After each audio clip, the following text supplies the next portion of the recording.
Hey guys, welcome back. Tamikaze here.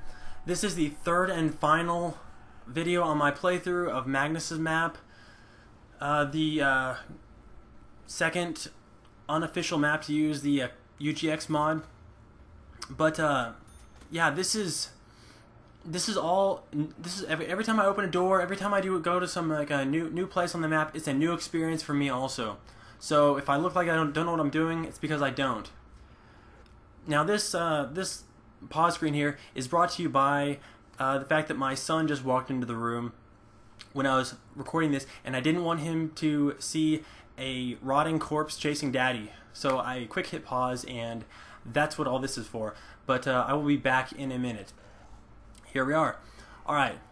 So yeah, so this is all new to me. I'm looking around trying to see if there's anything else to this map, seeing if I opened up everything, what all there is to open up. I do spend a great deal of time on these first three videos just kind of running around looking for things. So they may not be the most exciting videos to watch, especially parts 2 and 3. I understand I do a lot of running around just kind of following walls, especially maybe in this part 3. But I really am looking for there to be something more, because I don't want to miss anything. I don't want to shortchange you guys and say, oh, this is all there is to the map, when in reality there is a whole lot more to it. So I do the best I can. That axe up there in that middle section, that axe that I bought, at one point it actually opened those two side windows right next to it and allows you to drop out there. There's no fall damage, so don't worry about falling out the windows there and getting hurt.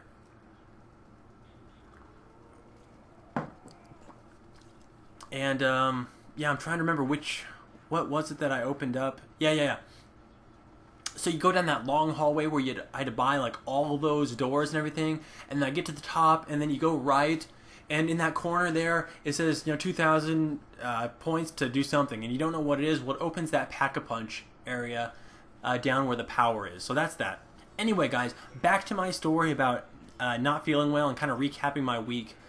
Because, like I said, this is a lot of just me running around trying to figure out if there's more to that. Now, where that zombie's coming from right there typically is a door there. For any further strategy that I use, I will never be opening that door. But I did want to open it up just so I can say that I opened up everything that I could have possibly thought of to open. So, anyway, it's like Wednesday. Okay, yeah, okay. So I felt bad, all week. Wednesday comes. I end up taking Wednesday off to go to the doctor. Then Thursday I'm like popping all those pills like a junkie. If a cop pulls me over, I'm probably seeing like shapes and colors and all this stuff by now, because I'm just like mix and matching all these different things. You're probably not supposed to do it, but I needed to survive this week. So Thursday I do that, and then some weird transition thing between Wednesday, Thursday happens also, and the pressure in my sinuses, I don't know if it's like the infection that's going on or all that stuff, but it builds up in my excuse me, in my head, behind my sinuses, and then so the right side of my face, from like the top, my top set of teeth, that side of my face, all the way up to like the top of my head on the right side, just feels like it's packed with pressure. Oh, the pain is just unbearable. You don't even understand. It's hurting so bad. Like, I'm taking Tylenol, ibuprofen, just kind of switching those off every 6 to 8 hours, like they tell you to do. Because I just don't want to destroy my liver. Just popping the same pills. So I do that. It doesn't do much good for me. It still hurts. The pressure. I can't get rid of the pressure. And I'm not like sitting there like some people do, like sniffing and stuff like that, and then they get those headaches because they've sniffed all that stuff up into their sinuses, and it's got to drain back down. I haven't been doing that. It's just been building up. And so then I take some Vicodin. Like, my wife had some Vicodins from a previous time she'd gone to the doctor. Yeah, here I am, like, admitting taking someone else's prescription meds right now, like, over the internet. But we had some leftover stuff, and I'd taken Vicodin before because, like I've said before, I had mono, and when I had mono, they had me on so much Vicodin, it was ridiculous. So I know what Vicodin is like. I know it's good. I know it's like the good stuff, So I start off by taking like half of a Vicodin, and it doesn't do anything. I don't notice it alleviating the pain of the pressure or anything like that. So like a couple hours later, I take the second half. You know, so now by now I've got like a whole Vicodin in me. It's usually supposed to do something, right? Still, don't feel anything. Don't feel any change. So I'm just, you know, it's Thursday night. I'm hurting bad. So I just don't know what to do. I'm like out of options. I'm not gonna like, short of like going down to your local drug dealer and, you know, getting something illegal and highly effective. You know, I don't know what to do. I'm just hurting real bad though. So I survived Thursday. Friday comes, same deal. I just do the same thing to go to work. You know, just take the meds that my doctor told me to take. You know, taking my eye drops. It said the eye drops said to take it like once a day. I was taking the eye drops like 2-3 times a day, just to keep like the itchy, burny feeling away. My eyes were so bloodshot. I'm sure people that came into my work thought I was like a vampire or something. My eyes were so bloodshot red. But that's the honest truth. I was hurting in like every way imaginable. So, excuse me, more coffee. So I had like the perfect storm of illnesses going on with me, and it was just not a whole lot of fun. But I managed to make it through Friday. Also, then just took it easy last night. And I finally feel like I'm getting a little bit better now. You know, kind of feel like some of the pain in my sinuses are letting up. I'm not coughing as much. You know, just a general feeling of well-being, you know, is coming back. So yeah, I'm on the mend. I'm feeling good. I'm feeling good enough to make some commentary. So that's kind of a recap of my week, guys. That's why I haven't been doing any commentary on newer videos or so, you know, this is why you've been getting some pre-recorded stuff. But yeah, so maybe you've noticed. So back to the video now. Thank you guys for listening to me talk about my week. But back to the video now.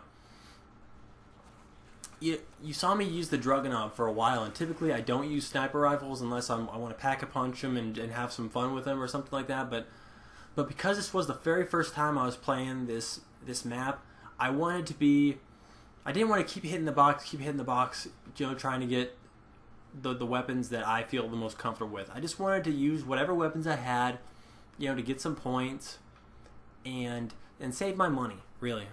And sure, maybe I could have gotten like a more point building gun off the wall here, since there are some, you know, pretty readily available. But my idea was like, I'm just gonna make do with what I've got. So whatever I get, it's what I get.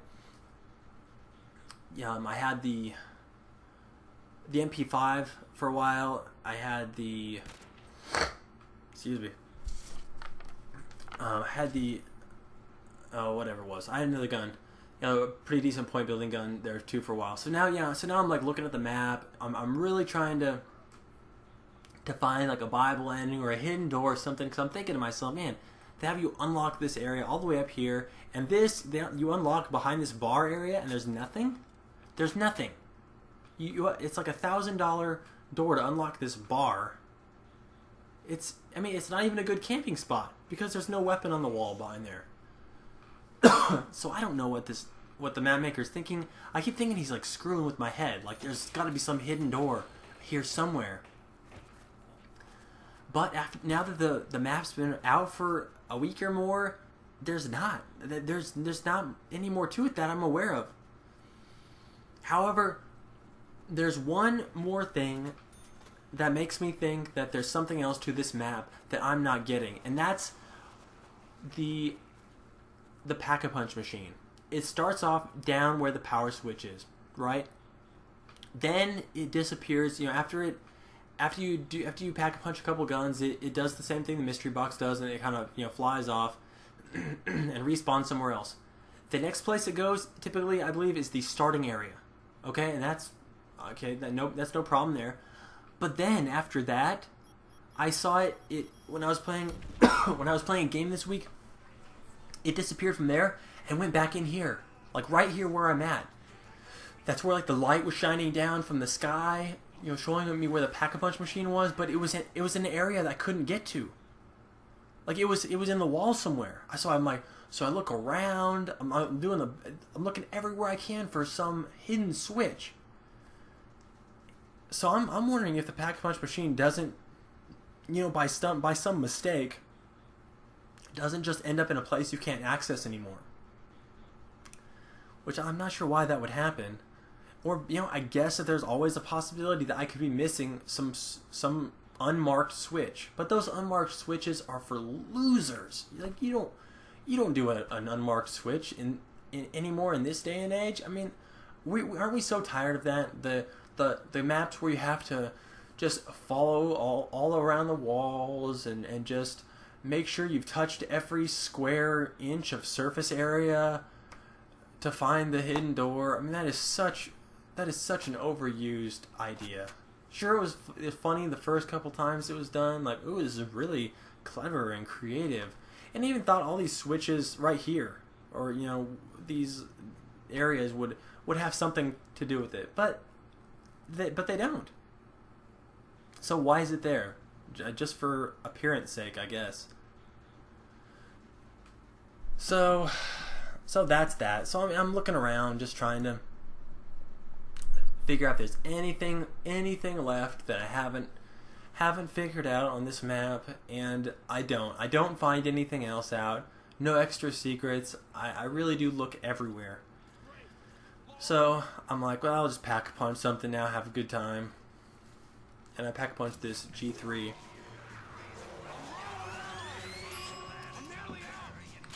And it gives you the Beard of Zeus. And I really like this gun. This is a pretty powerful gun. You know, combine this with a double tap and you know, and like the fast reload. And this is a pretty beastly gun. He's even got, you know, a couple of grenades or a grenade or two in there, one of those noob tube things. But it's a really fast shooting gun, and it really helps make quick work of zombies. So yeah, so this video is almost over, just a couple of more minutes, and then I'm gonna post another run on this video. So I really encourage you guys to watch. The next video is gonna be just real compact. I'm gonna try and keep it 1 or 2 videos max. I promise it won't be 3 videos. What it's gonna be is me showing you a few things. So let me give you the titles to kind of whet your appetite for what's coming in the next video. My strategy is in 5 parts for the next video. The first part's called Starting Area. Real creative title, I know. But it's self-explanatory because it's exactly what I'm be talking about, like how to get started with the strategy and where you're going to be at, what you're going to be doing. You're going to be holding down in the starting area, just building points for what's to come. The next part, and this is, I talked in a previous video, I think, about a phrase that I came up with, or maybe I just talked about it in the comments on my channel. But I told somebody that I made up a phrase that's going to describe my strategy. And this phrase is mobile camping. I know that seems like an oxymoron. It seems completely ridiculous, but you're going to see. It's a little bit of what I've already done here, but I want to explain it just in case, because I know that just because somebody is doing something in a video, it doesn't mean you understand the concept behind it or why they're doing it, or you even understand it well enough to emulate it yourself, or to put it into practice yourself. So I'm going to show you really how mobile camping works. The next part is called the Great Hall, and I'll get into that more.